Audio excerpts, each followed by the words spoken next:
The golden fruit. एक बार की बात है कि एक बाप और बेटे दोनों जा रहे हैं।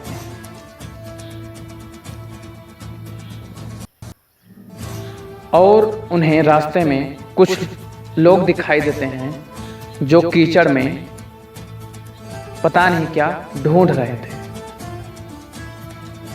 फिर उसके बाद ये दोनों रुक जाते हैं और कहते हैं कि आप लोग कीचड़ में क्या ढूंढ रहे हैं।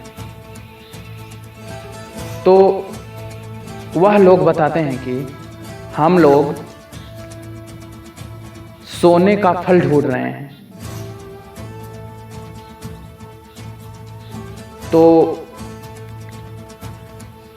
इस बाप को भी वह सोने का फल दिखाई देता है, बहुत ही चमक रहा होता है।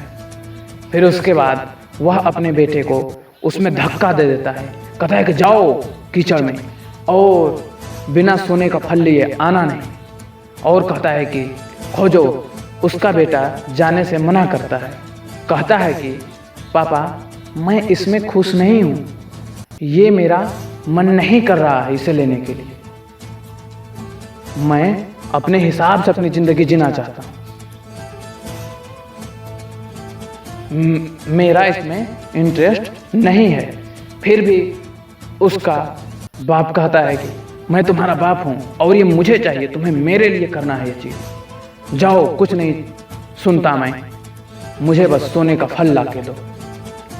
फिर उसके बाद एक बार और उसको धक्का दे देता है। फिर वह जाकर खूब खोजता है, लेकिन उसे सोने का फल नहीं मिलता है। वह और अंदर धंसता चला जाता है, फिर भी नहीं मिलता है। तो कहता है पापा यहाँ पे सोने का फल नहीं मिल रहा है। तो कहता है कुछ नहीं जानते, सोचता है कि बहाना कर रहा है। तो कहता है कि नहीं, तुम बिना फल लिए आना नहीं। लेकिन उस लड़के को पता चल जाता है कि ये तो कीचड़ नहीं, ये तो दलदल है, और उस दलदल में फंस जाता है। वह हाथ मारता है, खूब चिल्लाता है। उसका बाप एक नहीं सुनता है, कहता है मुझे बस सोने का फल ला के दो, सोने का फल चाहिए।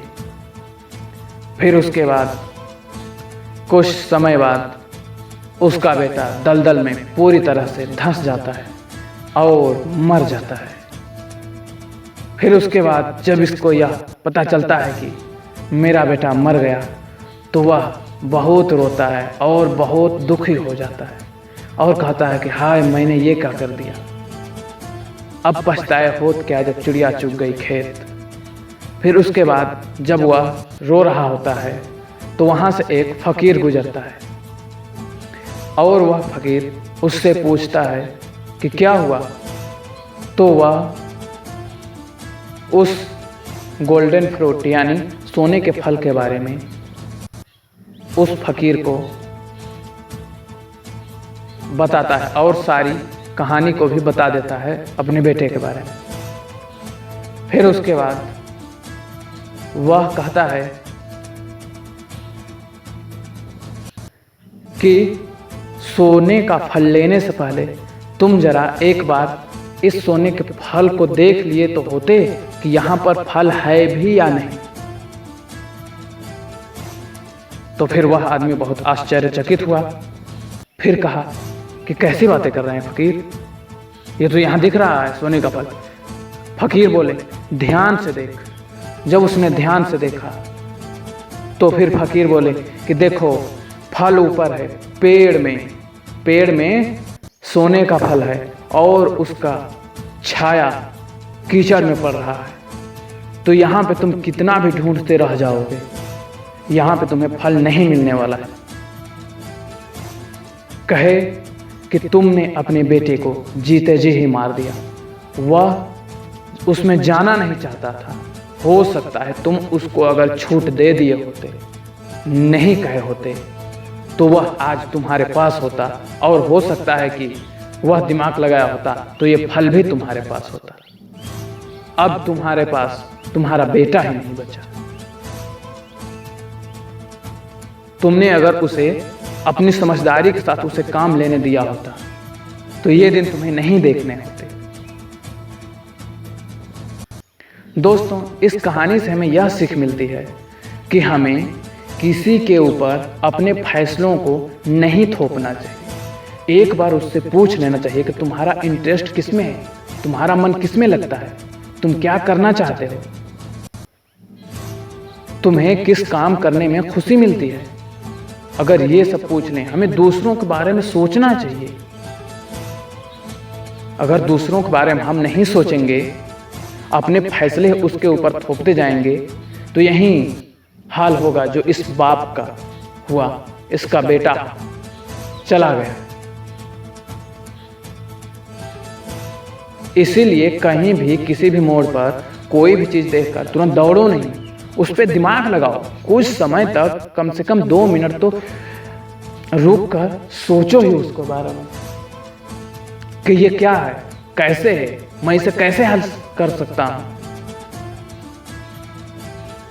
जब सारी चीजों को तुम ध्यान में रखते हुए काम करोगे, तभी तुम सफल बन पाओगे।